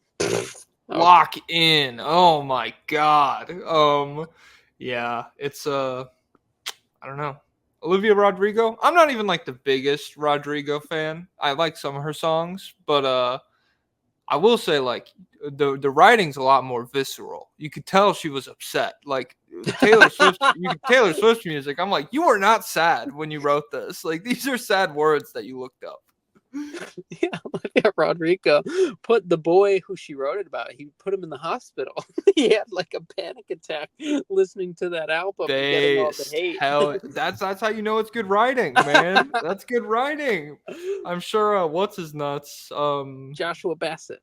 No. Matt Healy. That's something. I'm sure Matt Healy could do Torture Poet Society back to front and front to back again, and he'd be like, "Is he Australian? He's British. This is nothing, mate." You know, his mom is on the British version of The View. You know the show The View? I didn't know that. Well, do you know the show The View in America? Yeah, with like Whoopi Goldberg and shit. Yeah. You know what it's called in England? The View. It's called Loose Women. Oh my god, Maddie Healy's mom is a loose woman. Holy Yep. shit, that's Yep. crazy. And I hate that she's like, there's got to be some. It's one thing to make like the Olivia Rodrigo album. People knew who it was about, but I don't think she expected to be that famous that early on. So didn't expect High School Musical, the musical, the series to lock people in like that. She didn't expect to like SNL to make a skit about her debut song. Okay, yeah. And so she's like, but Taylor Swift has a public relationship with Maddie Healy, and then like in the song, she's like, "I talked to Lucy about you" or something like that. I'm like, "That's Lucy Dacus." You can't be this explicit. You gotta be. Now I know who for sure this is about. Yeah. And it's also very much just like her saying like Lucy, her saying a name or something, and then all the fans being like, "Oh, this is an Easter egg. This is an Easter egg." It's like, no, that's a lyric. That's something that she is telling you right now. Like, and did you see the lyric where she like lies that she's having a baby? No. What? She literally goes, "I'm having his baby. No, I'm not, but you should see the look on your faces." And it's like, this is literally like an interactive fan service album. It's so crazy. Oh my god. Yeah. So I guess when you're constantly cranking out music, the art suffers. I think that's the big takeaway here, because Rodrigo's not doing that, and whenever she drops some new shit, I bet it'll probably be pretty good. Shout out Lord. Lord might be coming soon. I haven't listened to a Lord album front to back. Maybe I'll lock into that. Whoa. Whoa, your life is about to be changed. What's the best Lord album? I'll download it on Spotify. The first two are life changing, and then the third one I like, but I think most people don't like it because the first two, what are they called? The second one is Melodrama. Oh, Pure Heroin. That's been on my list for a little while. That's supposed to be like a transcendent album. Okay. It's seriously, and she wrote it when she's like 15 or something. I have no clue how it's possible. That's crazy. And that's cool. That's cool. I like that. And the songs resonate with me like today, and I'm like, how were you feeling this way at 15? it's bizarre. At 15, I did not have a single like real emotion or thought at 15. Like, no, I was playing Black Ops 2 for 3.5 hours a day at 15. That was it. I was Googling daily, is Derrick Rose coming back? Well, yeah, you were probably going through like the full range of emotions at that point. I was listening to that album and I was like, man, it's about me and Derrick Rose. But then the first two albums are very sad, and then the third album, she's happy, and then so people were mad. They were like, this is not what I listened to you for. I don't need to hear you having a good life and everything. But I'm pretty happy. So I was like, I like this. Yeah. And I mean, she says I'm kind of like a prettier Jesus. So I was like, let's I'm go. I'm kind of like that too. Okay. Hold on, we're at war. Oh man. Yeah. So everybody go to Target, buy the Phantom Clear album of the Tortured Poets Society. Oh, Department. My fault, because it's Dead Poets Society. And this is not a ripoff. She's doing something super different. Well, it's apparently, see, I'm deep in the lore. It's named after a group chat that her ex-boyfriend had called the Tortured Poets, whatever. Yeah. And Paul Mescal was in there, and someone else was in there. But how the fuck? The album is not even about him, about that ex-boyfriend, I guess. Oh, it's so that's not Maddie Healy in that group chat. Not Maddie Healy. Joe Alwyn. Do you know Joe Alwyn? I can Google him. He's like an actor. He's not that big an actor, but he was her longtime boyfriend before. Then they broke up. Then it was Maddie Healy for a little bit. Now it's Travis Kelce. Okay. I think her and Travis Kelce are good together. I will say that. He's too much. good for her. I'll say that. Oh, based. He's Oh a my nice guy. God. Actually, no, didn't he like a Trump tweet or something? So maybe they're okay. He did the Pfizer commercial. That He makes sense. did. I mean, the Pfizer and the Bud Light commercial after all the Dylan Mulvaney Oh stuff. yeah. I feel like yeah, he's got enough goodwill to survive the incident. yeah. Like, But he is every tweet I see where he's like building block level stupid, totally believe it. I don't know what else to say. But I do like he had that quote where he told the mayor of Cincinnati to know your role and shut your mouth, you jabroni. I thought that was sick. I thought that was a great bar. I was like, damn, all right.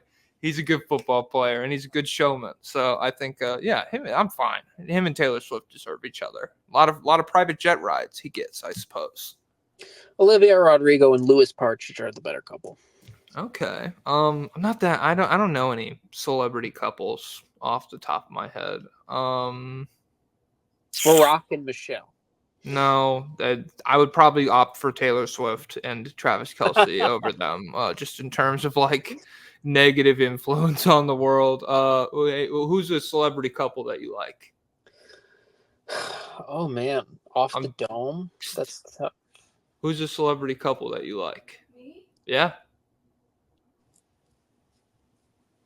You can answer too. You can answer too, Pablo. I'm just curious. Who is a good, like John Krasinski, Emily Blunt? They don't stand out to me. Yeah, but Sacha Baron Cohen sucks now. Also, yeah. Who is a good celebrity? Are you Googling best celebrity? Rachel Zegler and her boyfriend. Oh, they're okay. They were both in Hunger Games. Oh yeah. The Hunger Games couple. They're chill. I like all her like social media posts. They're pretty relatable and funny and stuff. Is Ryan Reynolds still dating or married to Blake Lively? I like them. They're fun. I'm a Ryan Reynolds hater. Whoa, you're a Reynolds hate? What the fuck, dude? Oh my god. Why? I think he makes the worst movie of the year every single year. He has the worst movie. You don't like the Deadpool movies? I really am not a Deadpool guy, but even outside of Deadpool, it's always like R.I.P.D. the wrong guy. It's every go through. You're trying to be different. You're trying to be. Producers saying that you're trying to be different. I have to agree. He's so charismatic. Both Deadpool movies are very good. You know what hill I'll die on. R.I.P.D. I can sit through it. No problem. To be fair, I did not see it, so it's not good. But like if I was in 8th grade and it was on TV and I didn't have streaming services, I would be like, oh, R.I.P.D. I know this movie. This is a baseline of entertainment that I can withstand. No, not the Rhode Island Police Department. The Rest in Peace Department. This isn't it. I googled good celebrity couples. It's just giving me celebrities. Who's George Clooney married to? Like, Amal Clooney. You know what? There's some controversy because she's a human rights lawyer, and then I think she may have not said anything about Palestine. People are like, "Hey, where you at?" Human rights. I don't know if there's been an update since. Okay. Justin Bieber. The videos come out and they don't seem like the best couple. Dude, I really don't like any of these celebrity couples. So this list, we start with Barack and Michelle. Good relationship, bad people. Yeah, well, that's the thing is like Barack gets you. If you get like a 10-minute YouTube clip where he's like, I like all these musicians. You're like, fuck, those are good musicians, I guess. But then like you look back and you're like, oh man, that's not cool, all that stuff you did. Blake Lively and Ryan Reynolds, we talked about them. Meghan Markle and Prince Harry, I don't care. No, it doesn't Bill Simmons, they're an enemy of Bill Simmons, so they're an enemy of me. Oh, they're an enemy of Joe Mazzulla. They're an enemy of me. There we go. Beyonce and Jay-Z, I don't care. I like Beyonce, but like there's a picture where it goes around every so often. It's like, this is the fit that Jay-Z pulled Beyonce in. And it's like a huge polo and huge jeans. And then someone always quotes it and they're like, Yeah, he was 34 and she was 18 in this picture. So maybe not perfect. A-Rod and Jennifer Lopez, don't care. They are not even together anymore. Oh, I forgot about that. So this is an old list. I mean, this is from 2019, I guess. John Legend and Chrissy Teigen. I irrationally don't like them. I won't say hate, but damn, like anytime I'm just like, shut up. Damn, yeah, Will Smith and Jada Smith are on this list. David Beckham and Victoria Beckham. They have some fun commercials with the they had a Uber good. Eats. They were likable in his documentary. Okay, I haven't seen his documentary. Ooh, I have a documentary. I won't plug it on here. No free promos, but it's on my list, and I was gonna ask if you'd seen it. Is Ryan Gosling still dating Ava Mendes? Yeah, they're together. Okay, I like them. They're chill because I love Ryan Gosling. Mila Kunis and Ashton Kutcher. Oh, Oh, are they Zionists? Well, they defended Danny Masterson, who Oh, they wrote that letter. They liked Danny Masterson. That too. Yeah. Sarah Jessica Parker and Matthew Broderick. I'm chill with them. Oh, are they together? Yeah, I kind of like that. That's fun. He killed people. It was Matthew Broderick killed people? I think it was an accident. He was like He Kendall Royd. He Kendall Royd. Hell yeah. He ran over some people in Ireland, I think. Dude, you need to watch Succession. Damn. Holy shit. That's like, I like Pedro Pascal, but I don't know if he's married to anybody. No, I think he's like notoriously single. Pedro Pascal, has he got anything going on? Yeah. He's just going to be like super. Just made a gay cowboy movie with like Ethan Hawke. I love gay cowboys. Phoebe Bridgers and Paul Mescal. They were a great couple until. Are Io Debris and Paul Mescal dating now, or are they just friends? I don't think they're dating. That's probably for the best. Bo Burnham and Phoebe Bridgers are dating now. I like Bo Burnham well enough, but his new special made me really sad. So, new special from 2020. Joe Jonas and Sophie Turner. She's like half a foot taller than him. Okay. Are you not up to date on their lore? No, dude, I do not read the news. I gotta turn on my car. This celebrity rant brought to you by the car turning on. He thought we weren't gonna hit 2 hours, bro. We could talk about anything. Oh my god. No, they what's it called? They are like getting divorced, and then like bad stuff came out about her, and they're like she cares about partying more than raising her kids. And then people are like, no, this is just the Joe Jonas PR machine. And they found like old interviews where all of them were saying Joe Jonas is the party guy and she's a homebody and stuff like that. And I don't remember all the details, but everybody. Oh, and then she walked out with Taylor Swift because Taylor Swift also dated Joe Jonas. And then once the divorce was announced public, she was hanging out with Taylor Swift. It was a whole thing. So Joe Jonas is down right now. Also, years ago, I read an article called The 8 Reasons Why the Jonas Brothers Are Problematic. And now the article's gone. Big Jonas. Kevin Jonas. They brought out the is Kevin Jonas the silly one? He's the oldest one. Frankie is the youngest one. Damn.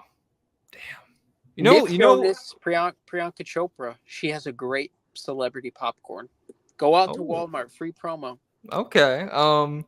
Okay, this is like a new genre because Kevin Jonas is conservative. A celebrity that disappointed when you found out they were conservative. Mine is Vince Vaughn. Do you have anybody like that?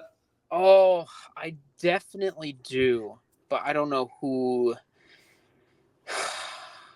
I can't think of it off the dome, but there have definitely been people who I was like, no. I was really disappointed when Jonathan Majors was a bad guy. Oh, dude, Jonathan Majors. I remember he was up for the Kang thing, and I was like, that could be cool. Like, he's a good actor. And then that did kind of suck. I really like Last Black Man in San Francisco. I've never seen it. But I did throw on. He's in a cowboy movie, and I liked it. I think it's like The Harder They Fall or whatever. I don't know. It was him. He's in it. Lakeith Stanfield's in it. It's like an all-black cowboy cast. Oh, I remember that vaguely. Yeah. But yeah, I fucked with Vince Vaughn. Have you ever seen Mr. and Mrs. Smith? No, neither one. Dude, the 2000. I can't speak on the Donald Glover one, but the Brad Pitt, Angelina Jolie one, banger movie. It's so good, and Vince Vaughn kills it. He's like Brad Pitt's bachelor assassin best friend. It's super sick. Michael Rappaport. I didn't like him, but he was good in Atypical. And then now he's I've never seen it. I didn't know he was an actor. I thought he was famous for being like New York embodied. I thought he was famous for like being that much of a Knicks fan and like a mild comedian. I think he's a stand-up, right? I think so. Yeah. I thought he was famous for like walking around, like doing like walking around recording videos, being like, you know what, you piece of shit. And then he was like, he pivoted those towards Palestine. I was like, holy fuck, dude. You are not that likable on second inspection. Damn. You're really off-putting, actually. Who's the best NBA couple? Kyle Kuzma. Who's Kyle Kuzma's girlfriend? Kyle Kuzma and Winnie Harlow. I love them. They're adorable.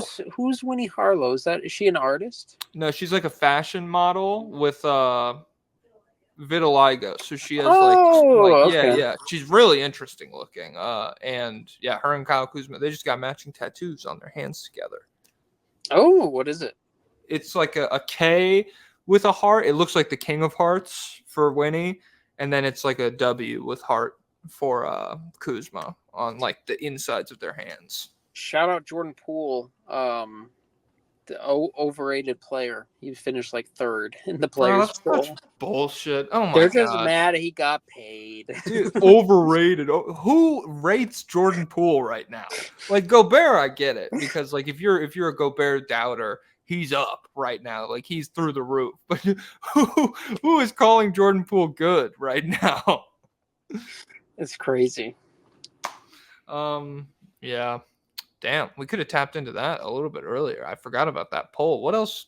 I mean, was it just overrated player, or was there like other results? No, there was a bunch of stuff. There was like who's the best defender, and Wemby finished first, I think. Drew Holiday was second. Less based. There was like who would you build a team around, and Wemby tied with Jokic. There was who would you least want to fight? James Johnson won again. He always wins. What coach would you least want to play for? Oh, Tibbs. That's what I saw. It was Tibbs. Yeah. Which that makes sense, I guess, but still. Yeah. I wonder where Monty Williams finished on that. He was high, but he was also high for coaches you would want to play for. So up and down. Yeah. I remember when he went to Detroit, it was like there's like all these conversations around, there's like a black head coach in Detroit. Like this is so good and then like he's just been not only like the worst in the league, but also actively doesn't want to be there and is pretty open about it. And it's just like, damn, that's disappointing. Wasn't Dwayne Casey was before him, right? Maybe that's what I'm thinking of. Because it was when Jeremy Grant went to Detroit from Denver, and it like one of his justifications was like he wants to be the guy, but he also wants to play for a black head coach, and that's understandable, I guess. And he got paid, so good for him. But good for Jeremy Grant. Could have been a champion. Big solo travel guy. I heard him on a podcast years ago. He's like, I just got done from a solo trip from India. I was like, whoa, that would be hard. I guess. There's two military helicopters flying past my house right now. Not even hospital helicopters. These are real helicopters. Oh. Yeah, shout out to Jeremy Grant. Bag talk. He's like the Jordan Poole of past, just like too much money. Yeah, other than that, I don't know. We're at what? We're at an hour 57. We haven't talked about the Knicks or the Sixers in a solid 35. So you want to call it? Yeah. All right. Thanks everyone for tuning in. Patreon.com/State of the League. Heads up, the off season comes around. This is what these podcasts are going to sound like sometimes. No, they'll be better.